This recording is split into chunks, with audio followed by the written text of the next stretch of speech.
Hello friends, you are watching 3A's Vision, an innovative distance learning channel. Today we are starting a series of videos about international financial reporting standards that are IFRS and international accounting standards that are IAS, followed by a series of videos one by one for IFRS and IAS. It is most important and desired that if you are interested in improving your learnings in international financial reporting standards and international accounting standards, subscribe to our channel and click on bell icon to get our future updates. Today we are discussing about the top 10 differences between IFRS and GAAP. Friends, as you know, we live in an increasingly global economy, so it's important for business owners and accounting professionals to be aware of the differences between the two predominant accounting methods used around the world. International Financial Reporting Standards, that is IFRS, is an international standard developed by the International Accounting Standard Board, IASB. Accordingly, generally accepted accounting principle, that is GAAP, is only used in the United States. GAAP is established by the Financial Accounting Standard Board, that is FASB. Understanding these differences between IFRS and GAAP accounting is essential for business owners and accounting professionals operating internationally. Investors and other stakeholders need to be aware of these differences so they can correctly interpret financials under either standard. Let's look at the 10 biggest differences between IFRS and GAAP accounting one by one in our video.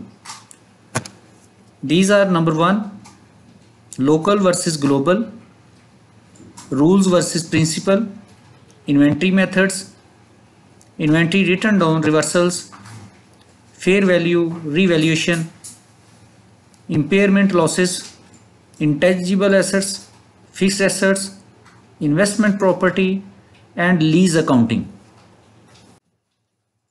When we discuss about the first difference, that is local versus global, IFRS is used in more than 110 countries around the world, including the European Union and many Asian and South American countries. GAAP, on the other hand, is only used in the United States. Companies that operate in the United States and overseas may have more complexities in their accounting. Rules versus principles. GAAP tends to be more rules based, whereas IFRS tends to be more principles based.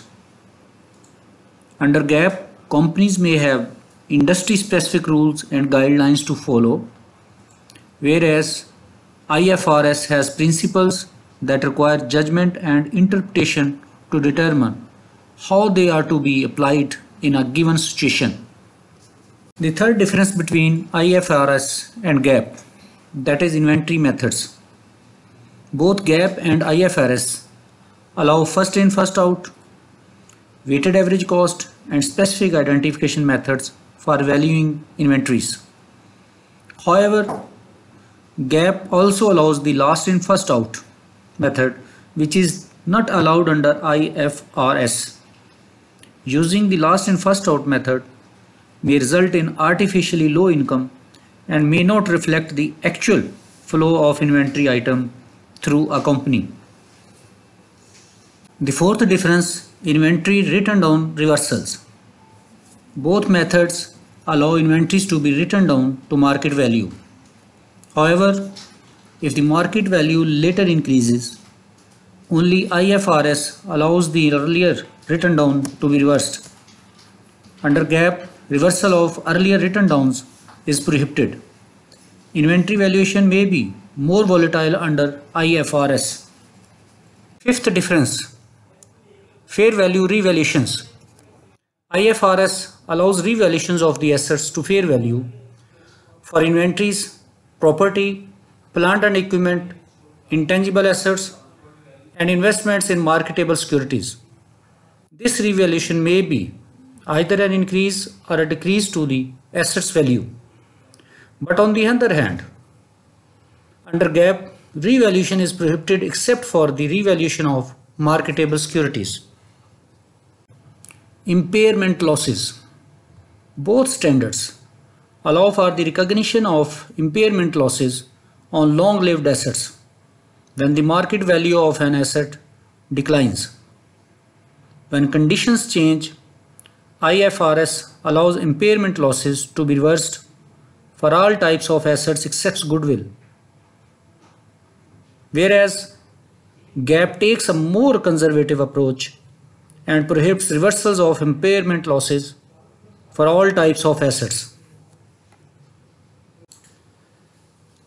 Intangible assets. Internal costs to create intangible assets, such as development costs, are capitalized under IFRS when certain criteria are met. These criteria include consideration of the future economic benefits. But on the other hand, under GAAP, development costs are expensed as incurred, with the exception of internally developed software. For software that will be used externally, costs are capitalized once technological feasibility has been demonstrated. If the software will only be used internally, GAAP requires capitalization only during the development stage, but IFRS has no specific guidance for software. The eighth difference between IFRS and GAAP, that is the treatment of fixed assets.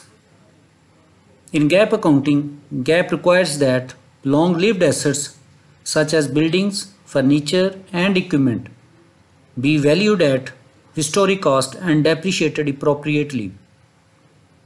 Under IFRS, these same assets are initially valued at cost but can later be revalued up or down to market value.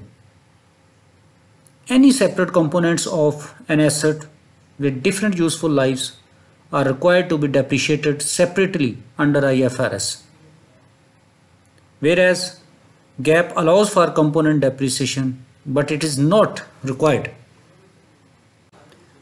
The ninth difference between IFRS and GAAP accounting, that is investment property.